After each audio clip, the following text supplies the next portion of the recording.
And here for the next lecture, we're going to talk about angular kinetics and how certain forces tend to cause rotation. So this branch of mechanics deals with the causes of angular motion. And this is similar to the linear counterpart, but again, what portion of that force tends to cause a rotation. And so in this component, force, the angular analog to that is torque, and torque identifies the component of that force. Remember, a force is a push or a pull that corresponds to the ability to influence the rotational motion about a particular axis. Torque, just like its linear analog force, is a vector, so therefore it has a magnitude and a directionality to it. Now, to calculate the torque component, it is going to be the magnitude of the force multiplied by its perpendicular distance between the line of pull or application and the force vector itself of the axis rotation. Now, the units here are Newton meters, and the Newton part, again, is the force component. And the meters is that distance of the application of force that is perpendicular to the axis of rotation. So torque is also referred to as the moment of force, and we'll talk about what the moment arm is, but that perpendicular distance away from the rotation is that moment. So here we have two kind of illustrations to represent the concept of torque and how it relates to the application of force relative to an axis of rotation. Let's talk about the wheelchair first on the left-hand side. And notice that in A, there are two forces being applied, and we'll say that because of, if we look at the arrows, we see that they're both equal in the same direction. So essentially this is going to be a linear motion because not one is greater than the other and there's no axis of rotation, so they tend to go straight in a linear translation. Differently, if we have a brake put on the left wheel and we create this axis of rotation and then we apply a singular force with the right hand, there tends to be a component of this force application that causes this wheel or this wheelchair to rotate about the brake, about the wheel.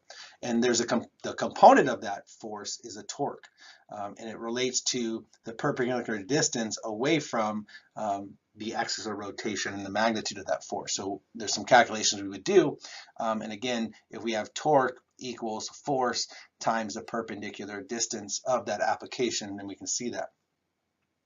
Now, if we go over here to the right-hand side, and we'll see on the left-hand side of each of these pictures, the axis of rotation, or the pivot is what they call it as well, is highlighted by that circle. If we have the force being applied directly at the axis of rotation, there is zero torque because this perpendicular distance is zero, right? So there is a magnitude of force, but the torque, or the tendency of that force application to cause rotation about the axis, is zero because there is no perpendicular distance away from the axis of rotation the force is applied. However, if we apply a same perpendicular force with some known distance away from the axis of rotation, then that force, because it's perpendicular, whatever this distance is here, or the moment arm, then that is going to be the magnitude. So in this situation, in B, the entire magnitude of this force tends to cause rotation about this axis of rotation because it's at a perpendicular, and that's the shortest perpendicular distance possible. Differently, if we look at the final case here, and again, I'm going to write this back up here, torque equals force times perpendicular distance, and that's the shortest perpendicular distance available. Here again, we have the axis of rotation. Now the force is at an angle, and this angle goes to the right at a 50-degree angle from the right horizontal. The way you have to do this is if we extend this line out, we find the shortest perpendicular distance, and this is the moment arm. So this is the D that we use. So now only a portion of this magnitude of force tends to cause rotation, right? And so we can calculate that and identify what this distance is, and then use that here And we do the same thing, the magnitude of the force there, and go from there. Now, the biggest key component here that we're going to talk about too is we have Newton's 3 laws, right? So we have his first, second, and third: law of inertia, law of acceleration, and law of action reaction. Now, we've already talked about them from the linear component, and so now let's talk about them from the angular analogs. And it's really the same laws, but now we have the angular component, right? So Newton's first law, law of inertia, is a rotating body will continue in the state of uniform angular motion unless acted on by an external torque. So in the linear component, we had just linear motion and we had force instead of torque. So this torque replaces force. So if we look at it, the sum of the torques equals 0. Then the change in angular motion or angular velocity is 0, right? So we're just replacing all the force and linear components with the angular analogs. And the idea here now is instead of just having inertia, we have the moment of inertia. So it's the quantity of resistance change in angular motion. And remember, the moment tends to be that perpendicular distance away from it. And this mass and distribution of that mass are dependent. And here's how we calculate the moments of inertia. It's the sum of the masses and their radius squared from the axis of rotation. Now, to take that a step further, we have this concept of the radius of gyration. And what radius of gyration is, it's the length of measurement that represents how far from the axis of rotation all of the object's masses must be concentrated in order to create the same resistance to change in angular motion as if the object had its original shape. So as the shape changes, where does that mass need to be distributed to have the same resistance to angular motion as the object had in the original shape? Now, to calculate this, and one thing before I say to calculate this, one thing I want you to notice is look at this I, inertia, is not italicized. So all the angular components down here, you have an italicized I. So that's one way to talk about the angular versus the linear. But this is mass times density, or rho, times the length squared. These two images and graphs depict how through activities and movements we have learned to manipulate the moment of inertia to allow us to move easier. And through this process, it is also shown that it allows us to spin faster, but also use less energy during the motion. If we look at this graph over here with the individual running, you can see that during the moments of leg extension, there is a greater inertia. But as we go through the swing phase, and the faster we go, the shorter the leg comes to the axis of rotation was at the thigh or the hip. Therefore, the moment of inertia reduces, and that's because it costs less energy to bring it through, because it's less of a resistance to the motion that we're trying to accrue. So this is how we've learned to manipulate our body segments during locomotion and somersaulting, or the difference between a pike, right, and kind of a rotation, a tuck. Then the moment of inertia allows us to spin faster as we tuck, versus a pike is more difficult to do that rotation because you have a greater moment of inertia. So Newton's second law is the law of acceleration, or law of momentum. And so its angular analog is the law of angular acceleration. And so here, as you can see in this example, we have the alpha, and so that is the angular acceleration.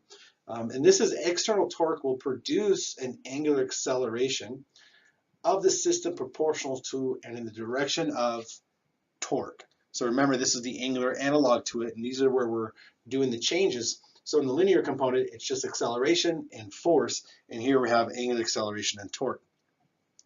So remember, the moment of inertia is inversely proportional to the moment of, and so this should be actually be the sum of here, but the sum of the torques is the moment of inertia and angular acceleration. So that is your, and if we look at the linear component of this, it's the sum of forces equals mass times acceleration, right? So these are the angular analogs of each of those components, and that's Newton's second law of motion.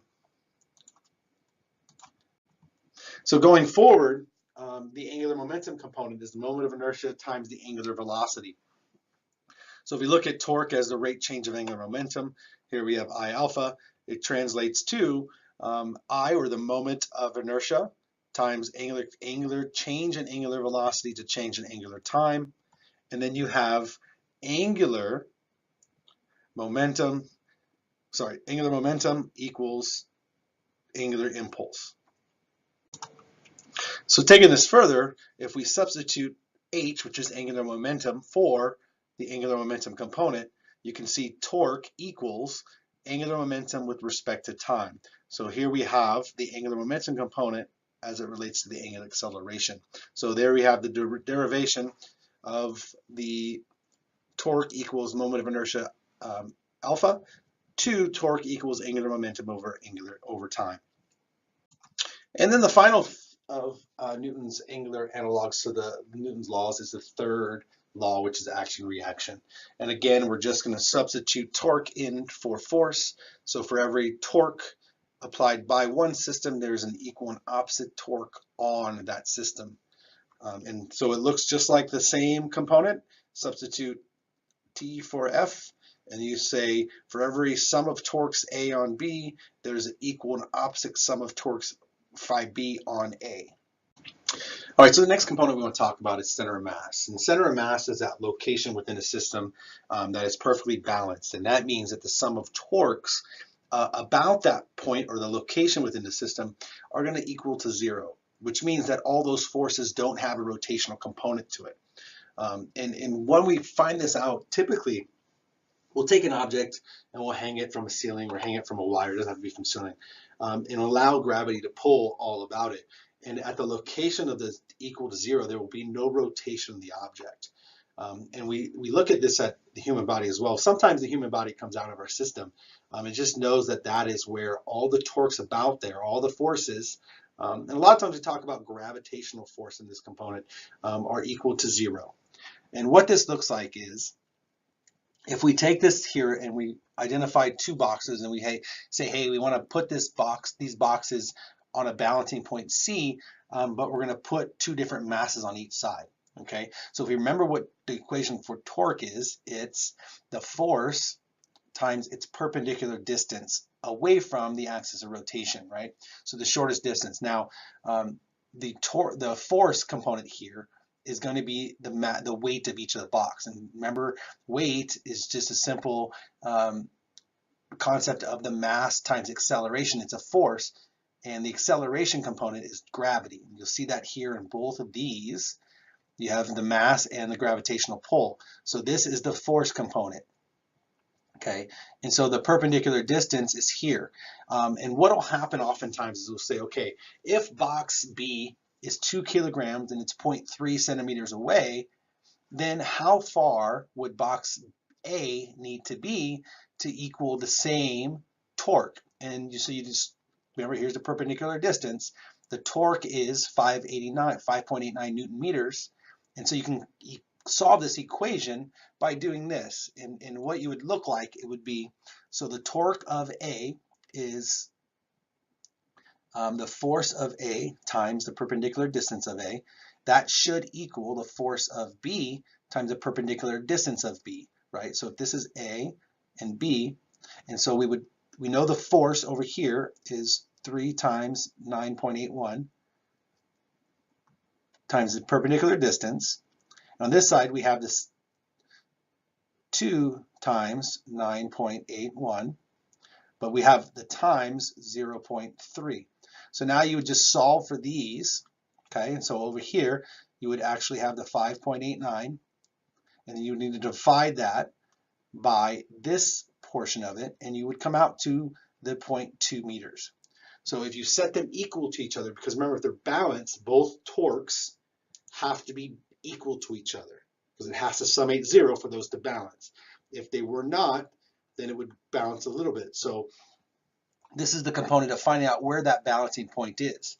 So to practice a little bit, one of the ideas is if you want to go ahead and go forward and identify if person A was 85 kilograms and person B was 100 kilograms, but he was 1 meter away from the axis, what distance would person A need to be in order for them to balance on the same board? So if you just replace this with 85, replace this with 100, and replace this with 1 meter, can you identify what distance that needs to be? And again, so if we just set them equal to each other, right? So it's 85 times 9.81 D equals 100 times 9.81 times 1. And so you set those to equal to each other and you'll find out what D is. So the center of mass concept, and these are the reasons why we can balance rocks on each other, while that famous two-fork and a toothpick balance on a marker. I love this AGT ones where we have people shooting and balancing where they can shoot, and also people balancing on chairs. But this center of mass concept again means that this is a point where all the sums of masses equals 0, or the sum of torques equals 0. So as we balance this point right here, all these components,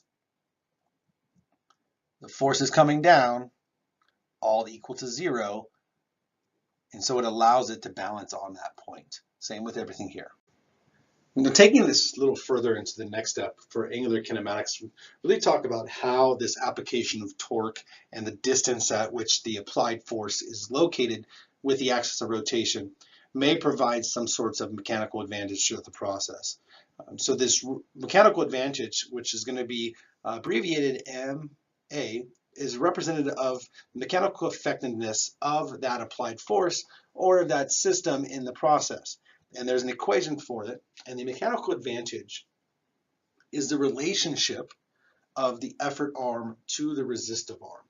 Okay, and so what an effort arm is also referred to is the applied arm, because that often refers to the arm of the applied force.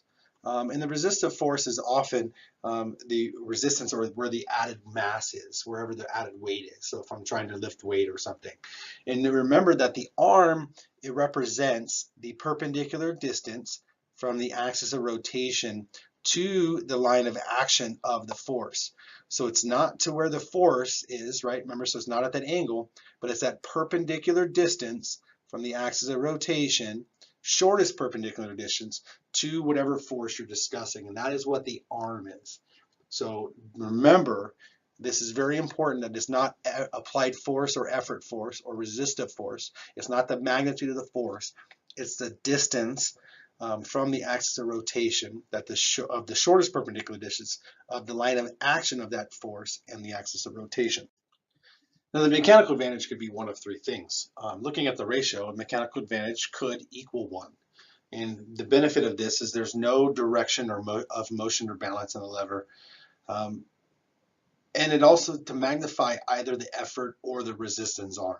So it doesn't favor either the effort arm or resistance arm. It's an equal balance of positioning in which one it favors. But if the mechanical advantage is less than 1, and that means that the resistance arm is greater than the effort arm, then there increases the need of force production to overcome that resistance force or resistance arm. And so this is said to favor, and these are the components I want you to understand, is velocity or speed of movement, as well as the range of motion. Okay, so mechanical advantage less than 1, because that resistive arm is greater of the resistance force, it favors velocity and speed of movement and range of motion. But if the mechanical advantage is greater than 1, meaning that the effort arm is greater, then it magnifies the torque created by the effort arm, therefore favoring force production. It's magnified, okay? And so these are very interesting components, and we'll look at how these come into play. But if the effort arm is greater than the resistive arm, then you can actually produce a less amount of force to overcome that component. So we know there's 3 classes of levers, and we'll talk about the first class of lever. And this is one that you could either have a 1 equal to, less than, or greater than 1. So there's no really balance of what it has to be. All it means is that your fulcrum or axis is in between your resistive force and your effort force. Okay, so the resistive arms and applied arms could be either one, but it means that the axis or fulcrum is in between the effort force and the resistive force, like in a seesaw. But the one we see we see this very few places in the body, and the one we see it is really at the point of the occipital facet where the neck cervical vertebrae attaches to the head. And what that means is the reason why the resistant force is in front is because it's a center of mass of the head of the skull, and the head is on one side of the axis, where the effort from your cervical extensors is on the other side, pulling back to keep your head balanced. Then you have the second class lever. These are concepts like a wheelbarrow, toe raises, and the mechanical advantage here is greater than 1, which means it's favoring the effort of the torque, right? And so what that means is that you have a greater applied force arm versus the shorter resistive arm, which means that this force is favored because it has a longer D, which means to overcome this, the force could be smaller because, again, the magnitude. So we see this in the wheelbarrow where the center of mass of the load is here coming down, and because we're pulling up here, we can produce and lift a heavier load because the axis is over here. You often see this at the calf raise, because if you think about where the axis is actually where your foot hits the ground. The pull of the muscle is here, and the resistive of the body is closer in here. So you have a shorter distance of the body's weight resistance versus how much force your calf has to pull against it. And that is why your calf is attached back here. The last one is going to be that of the third class lever. And here we have the effort force and resistive force on the same side of the fulcrum, like in a second class. But the difference now is that the effort arm is shorter than the resistive arm. So here you have to produce a greater range of motion. Remember, so this is MA less than 3. The mechanical advantage is less than 1, sorry. And this favors the range of motion speed. And that is because this force arm or effort arm of the applied force is shorter than the resistive force. Okay, so at this point, you have to increase a greater force production to match the resistive force or to make the movement. Here's just a better depiction of relating class 1 to what it looks like in wheelbarrow, and then what it looks like in the seesaw and in the body. And so each one of these you have the concept of what it looks like. The abbreviation for each is going to be FAR, ARF, and AFR, and that is applied force, fulcrum, and resistive arm or resistive force. And so this one, the F stands for fulcrum, the A is applied force, and the R is the resistive force.